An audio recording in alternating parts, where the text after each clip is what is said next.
I'm a horrible wife. I'm inadequate. I'm not even deserving of calling myself a good Sikh. In fact, I can't even get myself motivated enough to want to do my nickname anymore. How can I set a good example for my kids?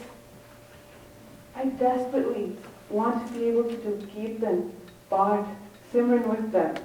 I want to teach them to be better Gursikhs than I am. I can't imagine my life without Gursikhi.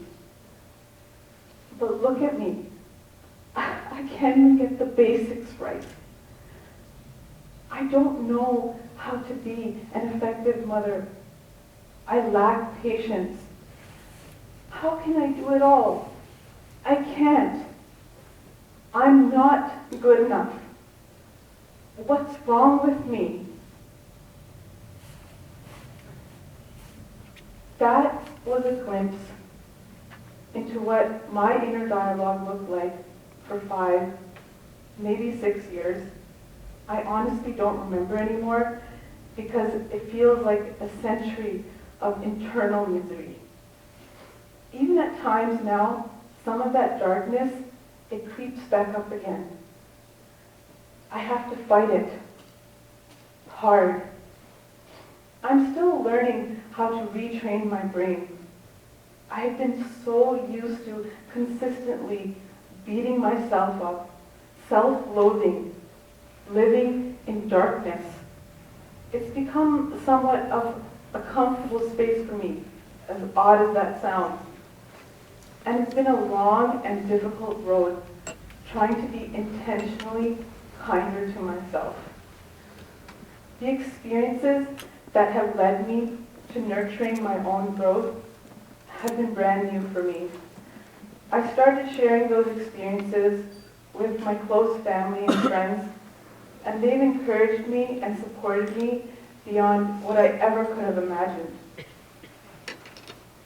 Now let me tell you my story.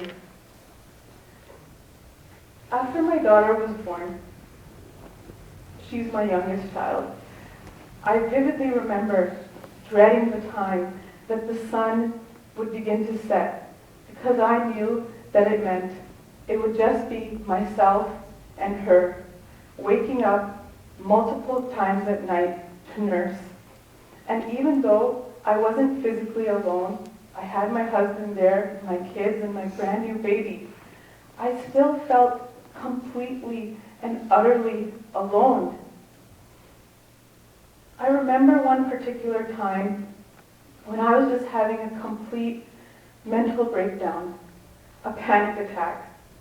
I messaged one of my friends who happened to live close by. She was knocking at my door within minutes. I cried and cried and cried in her arms. I couldn't put together into words to describe why I was crying, because I didn't even know why. There wasn't any particular reason. She held me and she told me, "It's okay, Kiranjot. I'm here. It's okay. Let it out." And so I proceeded to uncontrollably cry as she embraced me. Nobody had ever really said that to me before, that it was okay to cry without reason. I've always felt a sense of shame, especially if I've tried to open up to somebody and they would respond with questions that I didn't have answers to. "What's wrong though? Why are you so upset? You have so much to be grateful for. There must be a reason that you're feeling this way." And although those people had good intentions, I think that the last thing most people want to hear at a time when they're pouring their hearts out is that they should be grateful, how they should feel. My mind is already wondering why I'm not grateful. The feelings that I'm having are overpowering that gratitude that I want to have. If I had that power of gratitude in that moment, I probably wouldn't have been battling those emotions. So just having that person there for me emotionally and telling me that it was okay to cry without reason, that it was okay to just be, was more of a blessing than I'd ever realized at the time. Sharing my experiences here with you today on this stage about my postpartum depression and personal growth, it's something I've never done before. However, I've forced myself to completely step out of my comfort zone and overcome my fears and anxiety, that mentality of, I can't. I was recently reminded of a quote that you might have heard before. Comfort and growth do not coexist. As many of you know, there's no roadmap to motherhood, or even life for that matter. Each and every person experiences things so differently. Motherhood can bring joy, love, worry, exhaustion. Motherhood is just a sheer, overwhelming experience. Nothing can fully prepare you for it. We can read all the books, the blogs, listen to all the podcasts and advice, but in the end, each mother's journey is just so unique.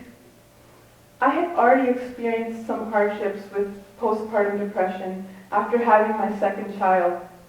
However, I felt at the depths of my despair both before and after having my third. At this point, I was a wife, a mother to 2 boys, along with being a daughter, sister, and friend. I was overwhelmed, and I still am today a lot of the time. My frustration stemmed from the feeling that I was deficient, depleted, incapable. I wasn't living up to my own expectations of achieving perfection, comparing myself to what I perceived of the outside world.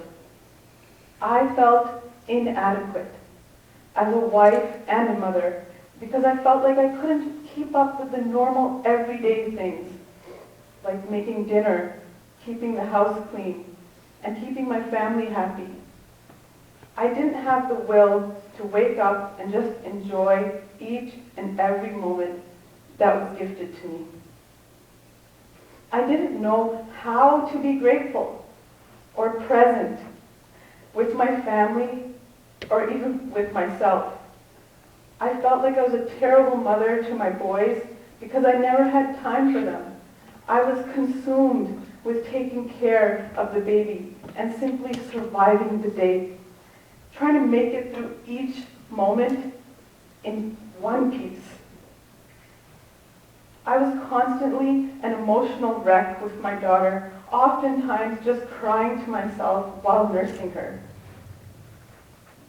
I've discovered that I am most definitely my own worst critic.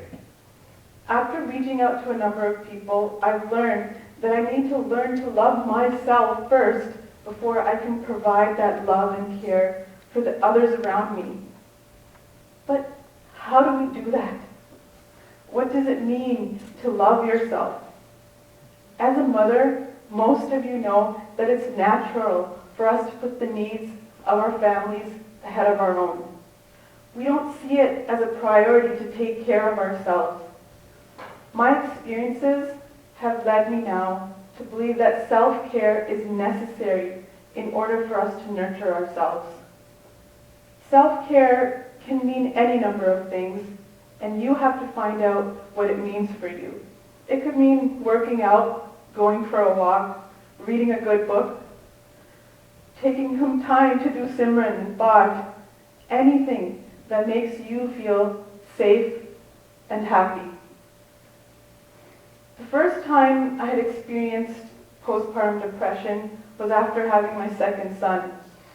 I had eventually learned to cope with my feelings by listening to Simran tracks and trying my best to do Simran. But at times, some thoughts were very hard to overpower. I would cry and let out my feelings as I listened. I remember being told by somebody that I should try to take out 30 minutes a day just for myself. At that time, it felt unattainable and unrealistic, but I eventually tried to heed that advice. I started taking all kinds of classes to get out and busy myself. I worked around my husband's schedule. I tried to make it work. And I ended up exploring everything I possibly could, whatever piqued my interests. I took cake decorating classes, sewing classes, art classes. I randomly scrolled around on Pinterest and tried various crafts. I've made wreaths, body scrubs, homemade candles, you name it. I've just also decided recently, as many of you know, to take my knowledge and experience to social media. This journey has led me to create a platform not only to share my own personal experiences, but also it acts as an outlet for my own well-being and creativity. I've had the opportunity to connect with many mothers out there who can relate to me, and that has been so empowering as everyone has their own unique journeys and talents. Social media, though, can be both positive and negative, as we all know. We all know the dangers of comparing our own lives to what we see on social media. We see a wonderful, happy moment that someone else shares, and for some reason, we begin to question what's happening in our own lives, wondering if we are doing enough. I myself have found that I was reaching for my phone as an escape from having to deal with all the hard things that I didn't want to face at home. I was trying to mask and escape my problems, mindlessly scrolling through Instagram, constantly reaching for my phone for no good reason, refreshing pages that I had already looked at 5 minutes before, hoping to see something new, numbing my mind to the chaos that I felt like my life was. I didn't want to face the reality of going back to a place where I felt like I wasn't good enough. Truthfully, sometimes I look in the mirror and I don't like what I see. I actually try not to look in the mirror sometimes because I'm afraid of seeing all of my inner and outer imperfections. I'm afraid that I'll dwell on them and drown in negative thoughts again. But I look forward to the day that I'm able to look at myself and love myself fully and wholly, and not see any imperfections, but perfection instead. Because we are all Guru's creation. His message is pure and full of love. The love that we sometimes seek outside is sitting right within us. Things have been looking up for me for the last 2 years. I'm just trusting the process. I'm knowing that life is bringing me these experiences to help me discover my purpose. I've tried to be real with myself, and I know that I have a perfectionist mentality, and it's been difficult for me to stay on top of it. I know now that I don't have to be the perfect mom that I envisioned, because I am a great mom. Maharaj chose me to be their mother, and I have to trust that. I'm trying my best to take things one simple, slow and steady step at a time. I'm learning not to put as much pressure on myself. Simple things like being able to get somewhere on time for once. That's a big win for me. I like to make small, attainable goals, and it feels good to be able to cross them off my list. As a family, we've been trying to spend more time with each other recently.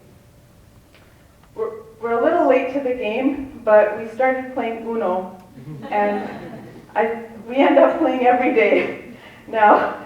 And we've just been having so much fun with each other, and seeing the joy that it brings to my kids and how it fills their emotional buckets, It makes all that effort worth it. It doesn't always happen the way I want it to or when I want it to, but I'm learning to just take it a day at a time and focus on not letting my perfectionism get the best of me. My goal now is to continue to nurture more positive practices so that I don't go back to the ways that rekindle those feelings of being hard on myself again, just because I wasn't able to accomplish something that I had expected of myself. I've introduced my kids to reciting daily affirmations on our drive to school, and I hope that it becomes a part of their inner dialogue and helps them navigate through their troubles as they grow.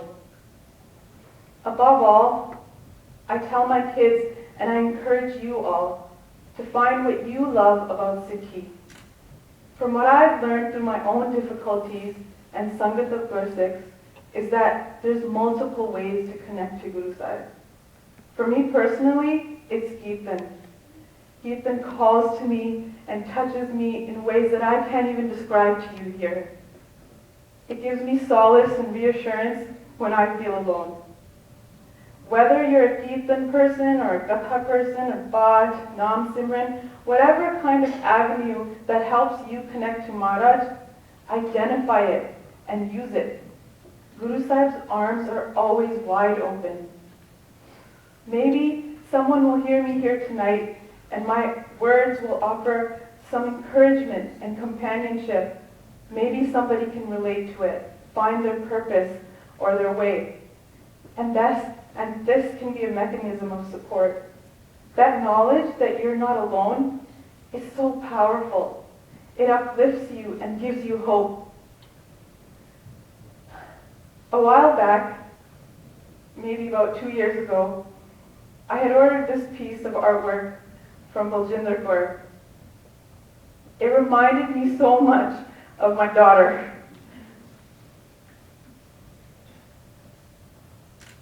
The fierceness that she shows in her actions here is exactly what my daughter is.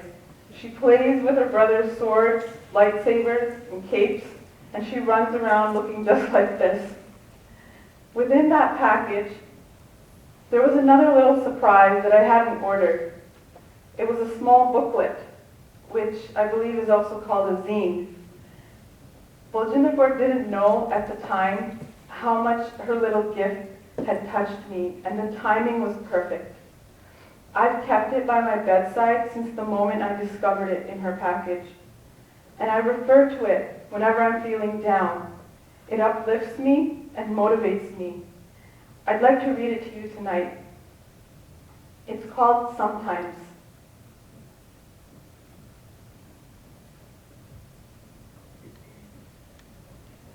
Sometimes it's as if you're sitting beside me, listening. So I read your words back to you, meticulously holding each sound as if constructing a palace of glass. Sometimes I have no time. My hands reach for the headphones. Sometimes your words pierce like arrows and my cheeks drown in streams of tears. Sometimes my heart hardens and I refuse to let you in. Sometimes my tongue begins to dance as if your words are an orchestra. My breath becomes music.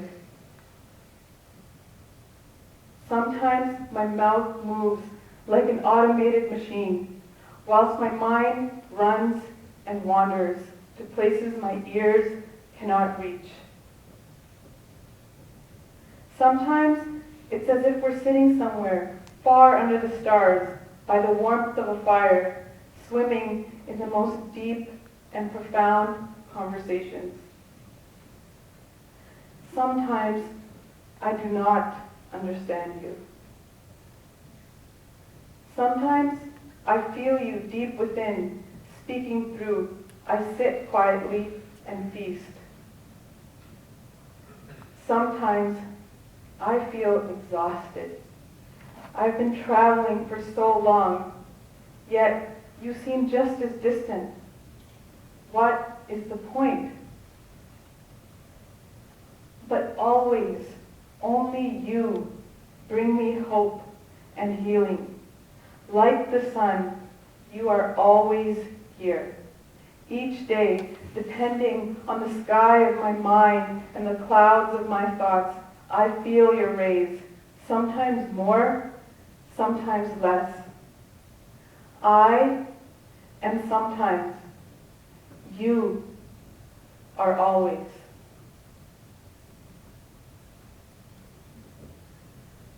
I feel strongly that if I didn't have my faith to lean back on, I don't know where I'd be. It's been a source of strength and love for me. It's a huge part of who I am, and this is a gentle and beautiful reminder that Maharaj is and always will be here. We have so many ups and downs in our lives, but one thing remains constant. Maharaj is here with us. We need to make the effort and realize his presence and pause to feel his love. At the same time, we need to nurture ourselves, figure out what it takes for you as an individual and do it. Take those small steps to nurture your own growth. Set small, attainable goals, no matter how insignificant they may seem. You will begin to notice that they make a big difference in how you feel. Just remember that progress is always greater than perfection.